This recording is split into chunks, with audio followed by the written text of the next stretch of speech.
स्वामी समर्थ. तर तुम्हा सगळ्यांना 2024 मधील 10 एप्रिल हा दिवस माहीतच असेल. 10 एप्रिल म्हणजे श्री स्वामी समर्थ महाराजांच्या प्रकट दिनाची तारीख आहे.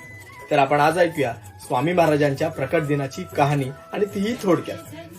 उद्धव नावाचा एक लाकूड तोड्या होता, आणि तो लाकूड तोड्या कर्दळी वनात लाकूड तोडण्यासाठी गेला होता. लाकूड तोडत असताना त्याच्या हातून चुकून त्याची कुऱ्हाड ही निसटली आणि तिथे असलेल्या वारुळात जाऊन पडली. ती कुऱ्हाड वारुळात पडताच तिथून रक्ताची धार अशी वाहू लागली. उद्धवाने ते पाहिलं.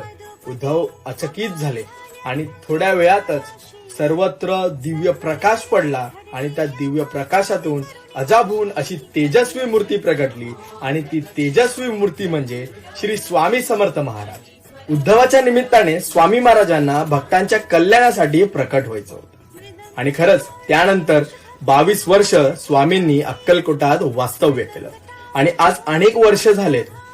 स्वामी आपल्या भक्तांना आजही त्यांची प्रचिती आणि त्यांचे अनुभव देत असतात. तुम्ही फक्त स्वामींना मनापासून हाक मारून बघा. तुमच्या अडचणी त्यांना सांगा. स्वामींना अडचणी खरं तर सांगायची गरज नाहीये, पण खरंच तुम्ही स्वामींना आठवून बघा.